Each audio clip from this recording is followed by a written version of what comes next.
Puthuyugam FM ஸ்டேஷன்ல இனியவ இந்த நிகழ்ச்சியை கேட்டு என்ஜாய் பண்ணிட்டு இருக்கீங்க வித் வருண் அண்ட் சௌமியா. வணக்கம் வருண்.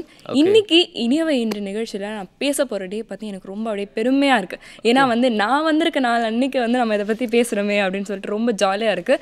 என்ன டேன்னு கெஸ் பண்ணுங்க. கெஸ் பண்ண முடியல, பட் ஏதோ ஒரு சந்தோஷமான டேன்னு நினைக்கிறேன். ஏன்னா நீங்கள் ரொம்ப ஹாப்பியாக இருக்கீங்களே பார்க்கறதுக்கு, எக்ஸைட்டடா. இட் இஸ் ட்ரீம் டே, அதாவது கனவு காணுங்கள் அப்படின்னு அப்துல் கலாம் சொல்லியிருக்காருல்ல. ஆனால் அதை பற்றி தான் நம்ம எபிசோட் ஃபுல்லாக இன்னைக்கு பேச போகிறோம்னா ரொம்ப ஜாலியாக இருக்குது. கண்டிப்பாக இது ஒரு ஸ்பெஷலான ட்ரீம் தான். ட்ரீம் அப்படிங்கிறது நம்ம தூங்கும் போது மட்டும் இல்லை, நம்ம வாழ்க்கையில் காண்ற நிறைய கனவுகளை நினைவாக்குறது அப்படிங்கிற மாதிரி ஒரு விஷயம் தான் இல்லையா? அதை பற்றி தான் இன்னைக்கு பேச போகிறோமா நம்ம. ஆமாம், அப்துல் கலாம் அவர்கள் என்ன சொல்லியிருக்காங்கன்னா, கனவுன்றது தூங்கும் போது காண்றது கிடையாது, உங்களை தூங்க விடாமல் செய்கிறது அப்படின்னு சொல்லியிருக்காரு. அந்த மாதிரியான ஒரு வண்டர்ஃபுல்லான விஷயத்தை பற்றி தான் இப்போ நம்ம பேச போகிறோம். நம்ம ஷோவே இன்னைக்கு வண்டர்ஃபுல்லாக இருக்க போது ஏன் தெரியுமா? நீங்கள் அப்துல் கலாம் அவர்களுடைய கோட் சொல்லி ஆரம்பிச்சிருக்கீங்க இல்லையா?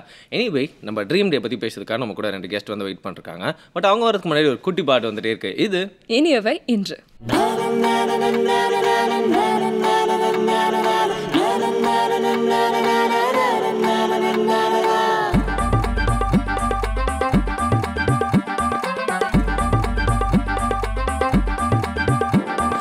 கையிலே கிடைத்த செல்வமே இந்த நாளல்லவா,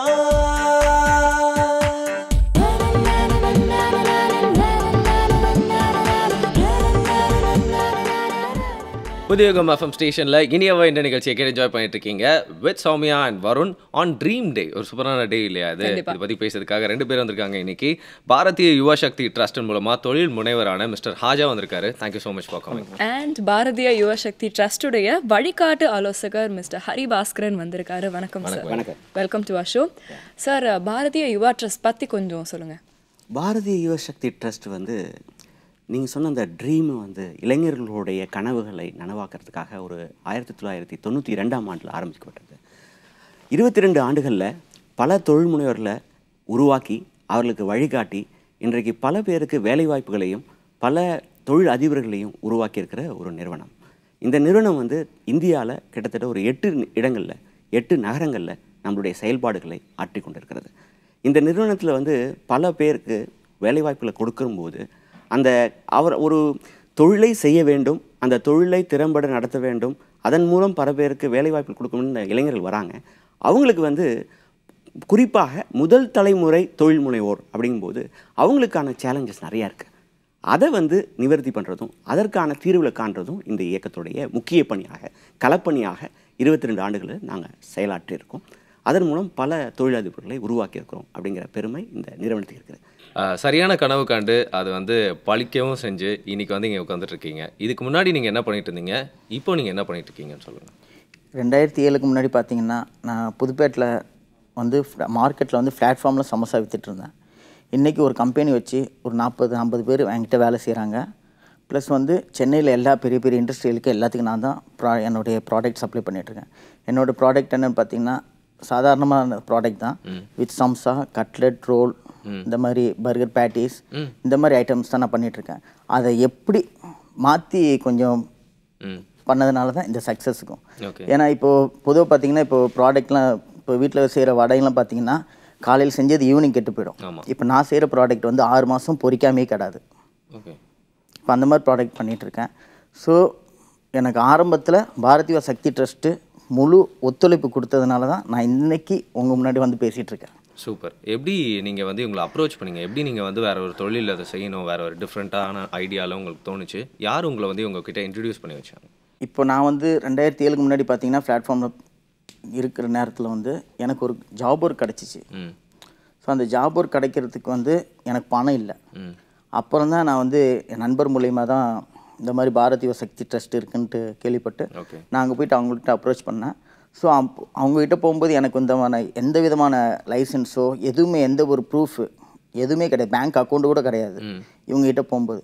அதுக்கப்புறம் தான் ஸோ அவங்க பார்த்தாங்க, இந்த மாதிரி என்னுடைய ப்ராஜெக்ட் ஒர்க்காக காமிச்சேன், இந்த மாதிரி நான் பண்ண போகிறேன், இப்போ நான் இது பண்ணிகிட்ருக்கேன். அப்போது ஒரு 4 பேருக்கு கண்டிப்பாக என்னால் ஒரு வேலைவாய்ப்பு கொடுக்க முடியுன்ற இந்த விஷயம் சொன்னேன்.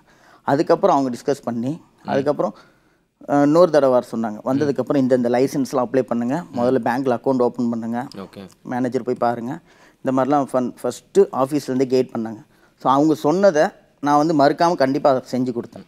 அதுக்கப்புறம் செஞ்சு கொடுத்ததுக்கப்புறம் வெறும் 1 லட்ச ரூபா தான் எனக்கு வந்து இவங்களுடைய ஜாமீனில் எனக்கு வாங்கி கொடுத்தாங்க. ஏன்னா இன்றைக்கி பேங்க் இருக்கிற கண்டிஷனில் வந்து யாருக்குமே ஷூரிட்டி இல்லாமல் லோன் கொடுக்கவே மாட்டாங்க. ஓகே. அந்த நிலமையில் பாரதிய யுவசக்தி ட்ரஸ்ட்டு தான் எனக்கு வந்து வெறும் 1 லட்ச ரூபா எனக்கு லோன் வாங்கி கொடுத்தாங்க. இன்றைக்கி 40-45 லட்ச ரூபா லோன் எனக்கு சொந்த ஜாமீன்லேயே கொடுத்துருக்காங்க பேங்க்கில். சூப்பர். அவர் ஒரு ஹெல்ப் கேட்டு போகும்போது அவர் ஒரு கனவோடு போயிருக்கார் இல்லையா, அவர்கிட்ட ஒரு கனவு இருந்திருக்கு, அதனால தான் வந்து இவ்வளோ விஷயம் நடந்திருக்கு. கண்டிப்பாக சார். இப்போ வந்து கனவு காண்பது வந்து ஃப்யூச்சரை உருவாக்க பயன்படும்னு நினைக்கிறீங்களா சார்? அது கனவு காண்கிற நபரை பொறுத்தது. அந்த கனவு காண்பது மட்டுமே அது ஃப்யூச்சரை உருவாக்கும் அப்படின்னு கேட்டிங்கன்னா உருவாக்காது. அதற்கான சிந்தனை செயல் இருந்தால் தான் அதை சாதனையாக மாற்ற முடியும். அந்த செயல்திறத்தை எப்படி கொண்டு வருது? இன்றைக்கு இளைஞர்கள் எல்லாருமே கனவு நிறைய காண்றாங்க. எத்தனை பேரோட கனவுகள் கனவாகவே இருந்திருக்கு, இல்லை எத்தனை பேர் கனவுகள் அதை தாண்டி இருந்திருக்கு அப்படிங்கிறது அந்த தனிப்பட்ட நபருடைய முயற்சி, பயிற்சி. இந்த ரெண்டுத்தையும் எப்படி கொண்டு வருது? அந்த முயற்சியும் பயிற்சியும் அவர்கள் தொடர்ந்து செய்யும்போது இந்த கனவுகள் எல்லாமே பலிக்கக்கூடிய கனவுகள் தான். எதுவுமே வந்து ஃபெயில் ஆகக்கூடிய தன்மை எதுவுமே இல்லை. சார், தகுதியான இளைஞர்களை வந்து நீங்கள் எப்படி வந்து தேர்ந்தெடுக்கிறீங்க? எந்த விஷயத்தோட அடிப்படையில் வந்து தேர்ந்தெடுக்கிறீங்க? ஒரு இளைஞர் வந்து பல கனவுகளுக்காரா இல்லை அவருடைய செயல்பாடுகள் எல்லாவற்றையும் சேர்த்து தான் அவர் வந்து நம்மள்கிட்ட வரும்போது இந்த ஒரு செயலை செய்யணும், இந்த ஒரு உற்பத்தி செய்யணும், இல்லை சேவையை செய்யணும் அப்படின்னு வராங்க. அவங்க வரும்போது அவங்களுக்கு வந்து ஒரு தொழில் முனைவோராக இருக்கக்கூடிய தகுதிகள் இருக்கா அப்படிங்கிறத நம்ம பார்க்குறோம். இந்த தொழில் முனைவோராக இருக்கக்கூடிய தகுதிகள் அப்படின்னு பார்க்கும்போது அவருக்கு வந்து விடாமுயற்சியும் அந்த தொழில் சார்ந்த அறிவும், அதுக்கப்புறம் அந்த தொழிலை மேம்படுத்த வேண்டும் அப்படிங்கிற சுயமாக ப்ரோ ஆக்டிவ்னு சொல்லுவோம், அந்த ஒரு நிலை அவருக்கு இருக்கா, அந்த ஒரு ஃபயர் அவருக்கு இருக்கா அப்படிங்கிறத நாங்கள் பார்க்குறோம். அந்த மாதிரி இருக்கிற இளைஞர்களை நாங்கள் தேர்ந்தெடுக்கிறோம். அதுக்கு பல நிலைகளில் பல நிறுவனங்கள் எங்களுக்கு உதவியாக இருக்குது. கல்வி நிலையங்கள், அதுக்கப்புறம் ட்ரைனிங் சென்டர்ஸு, அங்கே இருந்ததில் எல்லாருமே அவங்களுடைய ஸ்டூடெண்ட்ஸை எங்களுக்கு அனுப்புகிறாங்க. அடிப்படையில் பார்க்கும்போது எங்களுடைய சக்ஸஸ் ரேட்டு எதில் ஜாஸ்தி வரும் அப்படின்னாக்க, ஒரு தொழிலில் ஒரு 2 வருஷங்கள்லேருந்து 3 வருஷங்கள் 5 வருஷங்கள் அதில் அனுபவப்பட்டவங்க தொழிலுக்கு வரும்போது, ஒரு 25 வயசுலேருந்து 28 வயசுக்கு வரும்போது, உலக அளவிலாக பார்க்கும்போது கூட இந்த வயசில் 25லேருந்து 28 வயசுக்குள்ளே தொழிலை ஆரம்பிக்கிற எல்லாருமே சக்ஸஸ்ஃபுல்லாக இருக்காங்க. சார், இப்போ வந்து இந்த மாதிரி வர இளைஞர்களுக்கு பார்த்தீங்கன்னா ஃபினான்ஷியல் சப்போர்ட் கொடுக்கறதுக்கும் மென்டார்ஷிப் கொடுக்கறதுக்கும் வந்து வித்தியாசங்கள் நிறைய இருக்குல்ல, இந்த விஷயத்தை நீங்கள் எப்படி கடக்குறீங்க? அதாவது ஒரு தொழில் முனைவோர் வரும்போது அவங்களுக்கான சேலஞ்சஸ், அவங்களுக்கான சவால்கள், அந்த சவால் எப்படி இருக்குது அப்படின்னு கேட்டிங்கன்னா, ஒன்று முதலீடு, இரண்டாவது எந்த துறையில் எப்படி அதை சக்ஸஸ் பண்ணுறது அப்படிங்கிற சேலஞ்ச். 2 சேலஞ்ச் இருக்குது அவங்களுக்கு. இந்த முதலீடு அப்படிங்கிறது பெரிய சேலஞ்ச். ஏன்னா அவர்களுடைய முதல் தலைமுறையில் வரவங்களுக்கு இன்னும் ரொம்ப கஷ்டம். இவருக்கு வந்து பார்த்தீங்கன்னாக்கா அவருக்கு வந்து அவங்களோட குடும்பம் அந்த தொழில் செஞ்சது, ஆனால் அங்கேயும் முதலீடு பற்றாக்குறை. எந்த ஒரு தொழிலுமே வளராத இருக்கிறதுக்கு முக்கியமான காரணின்னு பார்த்தீங்கன்னா அது வந்து முதலீடு இல்லாதது, இல்லை குறைந்த முதலீடு இருக்குது. இந்த விஷயத்தை வந்து நம்ம சீக்கிரம் புரிஞ்சுக்கிட்டோன்னா அந்த முதலீட்டோட இதை கேப்பை நம்ம ஈஸியாக ஃபில்லப் பண்ண முடியும். அது ஒரு சேலஞ்ச். இந்த சேலஞ்சை தான் ஃபஸ்ட்டு நாங்கள் புரிஞ்சுக்கிறோம். இப்போது எங்களுடைய வழிகாட்டிகள் தான் எல்லா விஷயத்துலையும் அவங்களுக்கு உதவி செய்யும்போது எங்களுக்கு வந்து எந்தெந்த இடத்துல வந்து ப்ராப்ளம் இருக்குது அப்படிங்கிறது எங்களுக்கு தெரியும். அதனால் இந்த சிறு குறு தொழில் அதிபர்கள், தொழில் முனைவோர்கள் வரும்போது எங்களால் அவங்களுடைய செயல்கள், அவர்களுடைய சிந்தனைகளை எங்களால் புரிஞ்சுக்க முடியுது. அதனால் அவங்களுடைய வழிகாட்டுறதுங்கிறது வந்து எங்களுக்கு ஈஸி. நாங்கள் எல்லாருமே ஒரு விதத்தில் ஒரு தொழில் செஞ்சு நாங்களும் கஷ்டப்பட்டு இல்லை நஷ்டப்பட்டு அந்த மாதிரி தான் நாங்களும் வந்திருக்கோம். அந்த மாதிரியான நிலைவில் அவங்களுக்கு வந்து நாங்கள் வழிகாட்டணும் அப்படிங்கிறத நாங்கள் வந்து எங்களுடைய கொள்கையாகவும் எங்களுடைய சமூக கடப்பாடாகவும் நாங்கள் செஞ்சிட்ருக்கோம். உண்மையிலே ஒரு நல்ல விஷயம்தான்ல. ஆனால் இன்றைக்கி பார்த்தீங்கன்னா சார், ஸ்டூடெண்ட்ஸ் மத்தியிலும் சரி, இளைஞர்கள் மத்தியிலும் சரி, மார்க் எடுத்தால் போதும், நல்ல மார்க் எடுத்தால் போதும், படித்தா மட்டும் போதும் அப்படிங்கிற ஒரு மென்டாலிட்டி வந்து இருக்குது. இதை பற்றி என்ன நினைக்கிறீங்க சார்? இதுக்கு காரணம் வந்து நம்மளுடைய சமுதாயத்துடைய நோக்கம். அப்படி பார்த்தீங்கன்னா ஒரு ஸ்டாட்டிஸ்டிக்ஸில் என்ன பார்த்தீங்கன்னா, MBA படித்த இளைஞர்களில் எத்தனை பேர் வந்து தொழிலுக்கு வராங்க அப்படின்னு ஒரு ஸ்டாட்டிஸ்டிக்ஸ் பார்த்தீங்கன்னா லெஸ் தென் 2%, 2% குறைவாக வராங்க. அதுலேயும் 1%லேருந்து 1.5% வந்து 2ஆம் 3ஆம் தலைமுறை தொழில் அதிபர்களோட குடும்பத்துலேருந்து தான் வராங்களே தவிர அவங்க தான் வராங்க. அப்போ பார்த்தீங்கன்னா அது கல்விக்கும் தொழிலுக்கும் நிறைய வேற்றுமை இருக்குங்கிறது நம்ம புரிஞ்சுக்கணும். இதுக்கு காரணம் என்ன அப்படின்னு கேட்டிங்கன்னா, தொழிலில் வரும்போது ஒன்று நீங்கள் ஹீரோவாக இருப்பீங்க, இல்லை 0 ஆகிடுவீங்க. இந்த சேலஞ்சை நம்ம புரிஞ்சுக்கிறோமா? இந்த சேலஞ்சை எடுக்கிறேன். ஒரு கீழே விழுந்தா கூட மறுபடியும் எழுந்து நிற்பேங்கிற ஒரு தன்னம்பிக்கை இருக்கணும் அப்படிங்கிறது முக்கியமான ஒரு பணியாக இருக்குது. அந்த சேலஞ்சை எந்த இளைஞன் எடுக்கிறானோ அவன் நிச்சயமாக ஒரு நாளைக்கு வரான். ஒரு நாள் நிச்சயமாக நான் சாதிப்பேன் அப்படின்னு வர்றவங்க எல்லாருமே சாதிச்சிருக்காங்க. அதுக்கான நேரத்தையும் அவர்களுடைய காலத்தையும் அவங்களுடைய உழைப்பையும் போடுறதுக்கு சரியான ஒரு இளைஞன் கிடைச்சாங்கன்னா டெஃபினட்டாக அவங்க பெரிய சாதனையாளராக வர முடியும். அதுக்கு உதாரணமே இவர் தான். ஆமா, அதாவது கல்வி மட்டும் இருந்தா பார்த்தாது, தன்னம்பிக்கை கண்டிப்பா இருக்கணும். எக்ஸாக்ட்லி. ஒரு கை கொடுத்தா அதை பிடிச்சி மேலே வரதுக்கு நம்மளுக்கு தன்னம்பிக்கை இருக்கணும் இல்லையா? ஸோ இவங்க இவ்வளோ ஹெல்ப் பண்ணாலும் வந்து உங்களுக்கு ஒரு கான்ஃபிடன்ஸ் அப்படிங்கிறது வந்து அதை நீங்கள் ஏற்படுத்தியிருப்பீங்க இல்லையா? அதை நீங்கள் எப்படி ஏற்படுத்திக்கிட்டீங்க? ஏன்னா எனக்கு ஃபஸ்ட்டு நான் சொல்ல போனால் சார் MBA ஸ்டூடெண்ட்ஸ்லாம் சொன்னாங்க, எனக்கு படிப்பறிவு கிடையாது, நான் வெறும் படித்தது 6ஆம் கிளாஸ் தான். இப்போ என்னுடைய தன்னம்பிக்கை என்னன்னா, அப்போ வந்து ஸோ ஓகே நான் வந்து ஒரு இந்த ஸ்டேஜ்லேருந்து அடுத்த ஸ்டேஜ் போகணும், பிஸ்னஸ் நான் பண்ணணுன்ற ஒரு ஐமில் தான் இருந்தேன். அதுக்கப்புறம் இவங்களுடைய வழிகாட்டி எனக்கு அதுக்கப்புறம் மென்டர்லாம் எனக்கு ஹெல்ப் பண்ணாங்க. அதுக்கப்புறம் ஸோ ஏன் இந்த ஸ்டேஜில் இருக்க, அடுத்த ஸ்டேஜுக்கு போகிறதுக்கு என்ன பண்ணணும், அதுக்கு அடுத்தது என்ன பண்ணணும், அவங்களே எனக்கு நிறைய கான்டாக்ட்ஸும் எனக்கு நிறைய பண்ணி கொடுத்தாங்க. நிறைய ஹெல்ப்ஃபுல் நிறைய பண்ணி கொடுத்துருந்தாங்க. அதுக்கப்புறம் எனக்கு நான் முன்னேறி போகிறதுக்கு ரொம்ப ஈஸியாக இருந்துச்சு. ஸோ உங்களோட இம்ப்ரூவ்மெண்ட் அது பார்த்தீங்கன்னா ஒரு கிராஃப் இருக்குது, எங்கேருந்து எங்கேயோ வந்திருக்கீங்க அப்படின்னு ரொம்ப ஓப்பனாகவே சொல்லலாம். ஸோ ஸ்டார்டிங்கில் நீங்கள் நினச்சி பார்த்தீங்களா அந்த மாதிரி அவ்வளோ தூரம் போய் நம்ம சேர்ந்துருவோம் அப்படின்னு சொல்லிட்டு? இல்லை, நான் நினச்சி பார்க்கல. இப்போ ஒரு நல்ல ஹெல்ப் கிடச்சோன்னா அதை சரியாக பயன்படுத்திக்கிட்டு நீங்கள் இவ்வளோ தூரம் முன்னேறி வந்துட்டீங்க அப்படின்னு சொல்லலாம். பட் பொதுவாக நீங்கள் நிறைய பேர் கூட பழகுறீங்க, உங்களோட மைண்ட் செட்லேருந்து உங்களோட கருத்தை சொல்லுங்கள். இளைஞர்களுக்கு இப்போ இருக்க இளைஞர்களுக்கு வந்து இந்த மாதிரி ஒரு வழி கிடைச்சாலும் முன்னேறதுக்கு அவங்களோட மனநிலை இருக்கா? அதை எப்படி பார்க்குறீங்க நீங்கள்? இல்லை, இப்போ இருக்கிற இளைஞர்களுக்கு வந்து சடனாக இப்போ ஒரு படத்தில் அந்த 5 மினிட் சாங்ஸில் எப்படி முன்னேறணுமோ அந்த ஏம் தான் இருக்கே தவிர, கொஞ்சம் பொறுமையாக இருந்து நம்ம வந்து கொஞ்சம் கொஞ்சமாக இப்போ ஒரு இடத்துல வேலைக்கு சேர்ந்தாலே அவங்களுடைய மறாவது மாதம் சம்பளம் ஆனதுக்கப்புறம் அவங்களுக்கு ஏம் என்ன ஆகுதுன்னா, ஸோ நம்ம அடுத்து பைக்கை வாங்கிட்டு ஷோல்டரில் பேக் போட்டு போகணுன்னு தான் நினைக்கிறாங்க தவிர, அதை கண்டினியூ பண்ணி ஒரு இன்னும் நல்ல ஒரு அந்த தொழிலை கற்றுக்கிட்டு அதே மாதிரி நம்மளும் செஞ்சு வரணும்னு நினைக்கல. அவங்களுடைய இப்போ இருக்கிற இளைஞர்களோட ஏம் அதுதான் இருக்குது. ட்ரீம் டே அதுவுமா வந்து ஒரு ட்ரீமை எப்படி நனவாக்குறது அப்படிங்கிறத பற்றி நிறைய விஷயத்த வந்து நம்ம பேசிக்கிட்டு இருக்கோம். தொடர்ந்து பேசலாம் புதியுகம் எஃப்எம்ல. இது இனியவை என்று.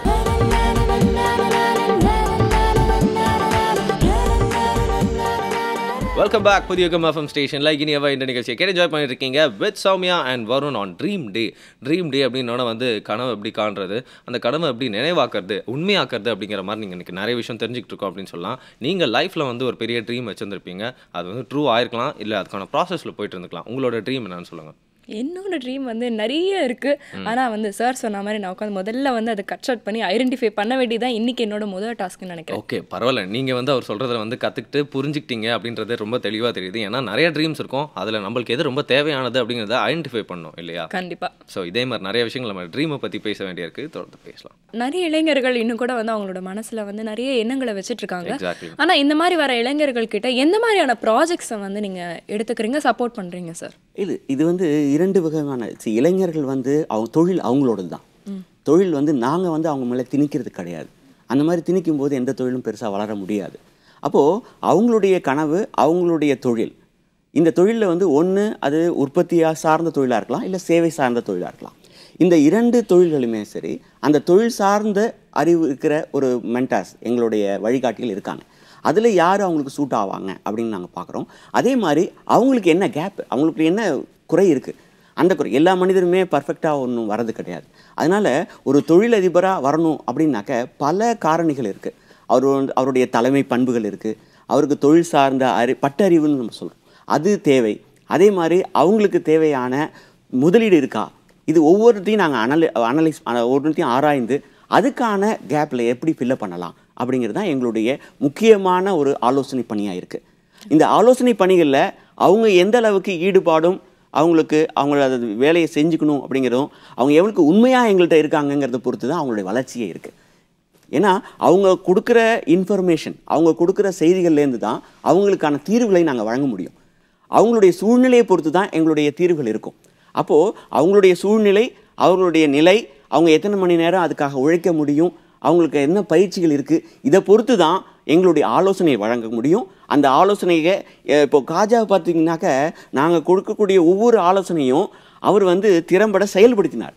அந்த செயல்படுத்தினதுனால தான் அவருடைய வெற்றி வந்ததை தவிர எங்களுடைய ஆலோசனையினால் மட்டுமே அந்த வெற்றி வரலை. அப்போது ஒவ்வொரு இளைஞனும் அந்த செயல்பாடு நல்லா இருந்தாக்க நிச்சயமாக அவர்களுக்கு வெற்றியை நாம் அளிக்க முடியும். அதுக்கான ஆலோசனை வழங்க முடியுமே தவிர வெற்றி அவர்களோடது. அவர்களுடைய கனவை மெய்ப்பிப்பது அவர்களுடைய செயல்திறன் தான். கண்டிப்பா அகைன் எனக்கு இந்த சேம் பாயிண்ட், அதாவது அவங்க கையில தான் இருக்குல்ல அவங்களோட வெற்றி சார். ஆனால் பார்த்தீங்கன்னா இன்னைக்கு வந்து நீங்கள் இந்த மாதிரியான ஆப்பர்ச்சுனிட்டிஸ் கொடுக்குற உங்களை மாதிரியான ட்ரஸ்டர்ஸ் இருக்குது, நிறைய ஆப்பர்ச்சுனிட்டிஸும் வந்து இருக்குது. ஒரு வருஷமும் பார்த்தீங்கன்னா வந்து இன்ஜினியரிங் முடிச்சுட்டு வர ஸ்டூடெண்ட்ஸு, டாக்டர் ஸ்டடி முடிச்சுட்டு வர ஸ்டூடெண்ட்ஸ் நிறைய பேர் இருந்தாலும் நம்ம நாட்டில் வேலையின்மை பார்த்தீங்கன்னா அதிகமாக இருக்குது, அதாவது அன்எம்ப்ளாய்மெண்ட்.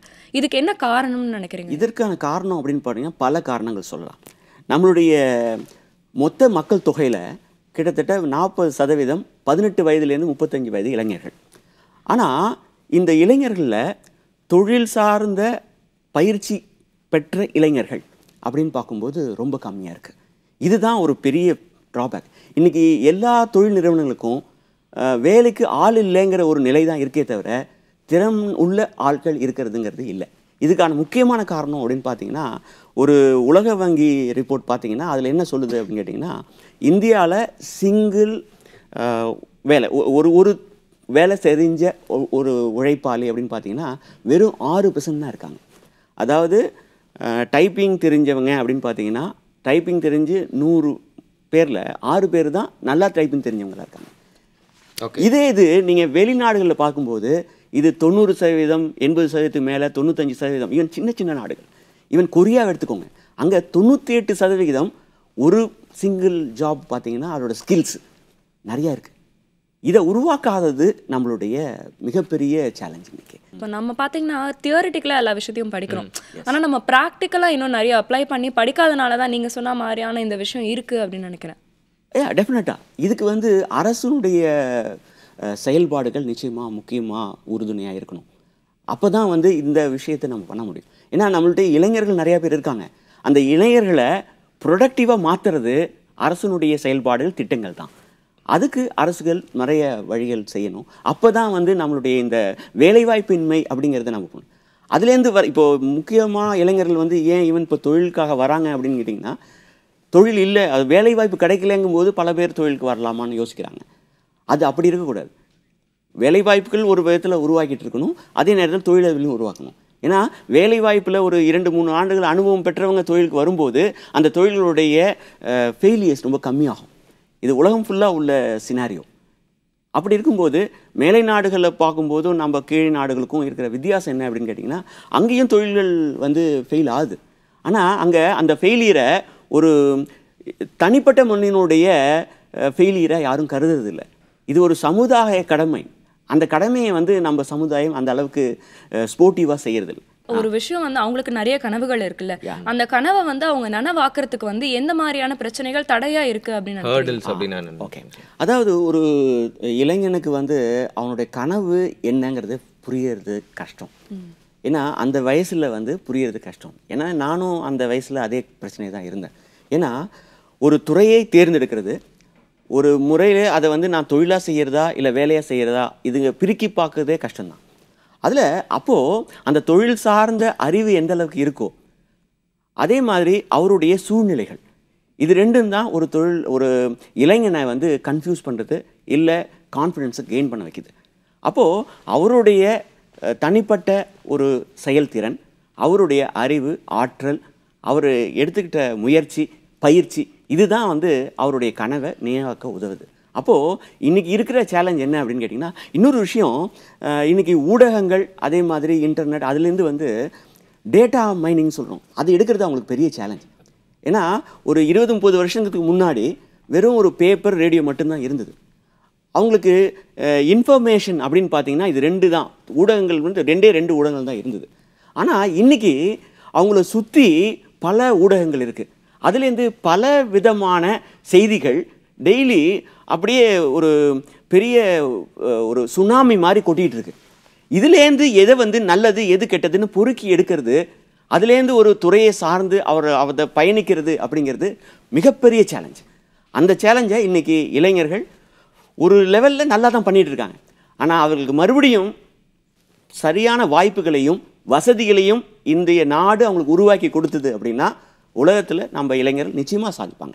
இப்போ வந்து நிறைய பேருக்கு அவங்களுக்கு என்ன தெரியும், அவங்களுக்கு என்ன வேணும் அப்படிங்கிறத விட்டுட்டு இவங்க இதை பண்றாங்க அப்படின்னு சொல்லிட்டு ஒரு துறையை வந்து தேர்ந்தெடுத்துட்டு உங்ககிட்ட வராங்கன்னு வச்சுக்கோங்க. நீங்க வந்து இல்ல அவங்களுக்கு இது சரி கிடையாது அப்படின்னு ஐடென்டிஃபை பண்ணுவீங்களா? பண்ணிட்டு அவங்களுக்கு ஆலோசனை கொடுப்பீங்களா?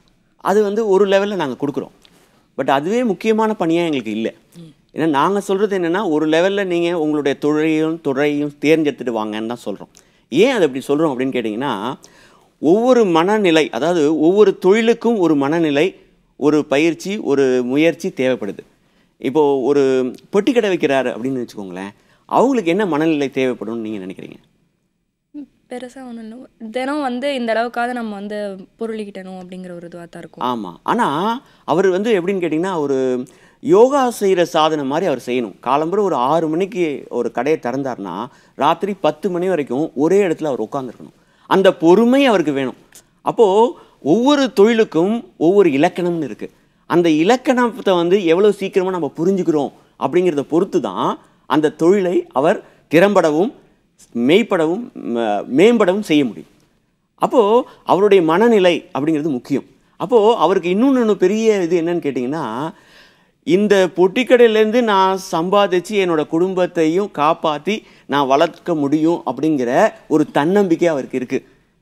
இந்த விஷயம் படித்தவங்களுக்கு இருக்குமா, இல்லை நிறையா படித்தவங்களுக்கு இருக்குமா அப்படின்னு பார்த்தீங்கன்னா, இது ஒரு சேலஞ்ச். அது வந்து தனிப்பட்ட முறையில் அவங்களுக்கான ஒரு சேலஞ்சாக நம்ம எடுத்துக்கிறோம். ஸோ இன்றைக்கி ட்ரீம் டேயில் வந்து ட்ரீம்னா வேறு ஏதோ ஒரு ஆஸ்பெக்டில் அதை பற்றி பேச போகிறோம் அப்படின்னு பார்த்தோம். கனவுனா வந்து நம்ம தூங்கி எந்திரிக்கும் போது இருக்கிற கதை இல்லை, மனசில் வைக்கிற விதை அப்படிங்கிற மாதிரி வேறு ஒரு ஆஸ்பெக்ட்ஸில் இன்றைக்கி நிறைய விஷயங்கள் தெரிஞ்சுட்டு இருக்கோம் அப்படின்னு சொல்லலாம். இவங்க நிறையா இன்றைக்கி கற்றுக் கொடுத்துருக்காங்க அப்படின்னு சொல்லலாம் இல்லையா? நீங்கள் கற்றுக்கிட்டீங்களா? கண்டிப்பாக நிறைய விஷயம் நான் வந்து கற்றுக்கிட்டேன். குறிப்பாக பார்த்தீங்கன்னா, அவர் சொன்ன மாதிரி நம்ம முன்னாடி நிறைய ஆப்பர்ச்சுனிட்டிஸ், நிறைய விஷயங்கள் கூட்டியிருக்கு. ஆனால் அதுலேருந்து நம்மளுக்கு என்ன தேவை, நம்மளால் எதை செய்ய முடியும் அப்படிங்கிறத ஐடென்டிஃபை பண்ணி அதை வந்து சூஸ் பண்ணி செஞ்சால் வந்து கண்டிப்பாக நம்மளுக்கு வெற்றி கிடைக்கும் அப்படிங்கிறத வந்து சரி நேற்றுக்கிறேன். ஏன்னா அவங்க சென்னையில் தான் இருக்காங்க இல்லையா? அவங்கள நம்ம இன்னைக்கு வந்து எல்லாருக்கிட்டையும் வந்து காமிக்கிறதுக்கு ஒரு வழியாக இருந்திருக்கும் அப்படின்னு நினச்சா எனக்கு ரொம்ப பெருமையாக இருக்குது. இந்த ட்ரீம் டேயில் எங்ககிட்ட வந்து நிறைய விஷயங்கள் ஷேர் பண்ணி எங்கிட்ட சொன்னதுக்காக ரொம்ப தேங்க்ஸ். Thank you so much. புதிய யுகம் FM ஸ்டேஷனில் இது இனியவை இன்று.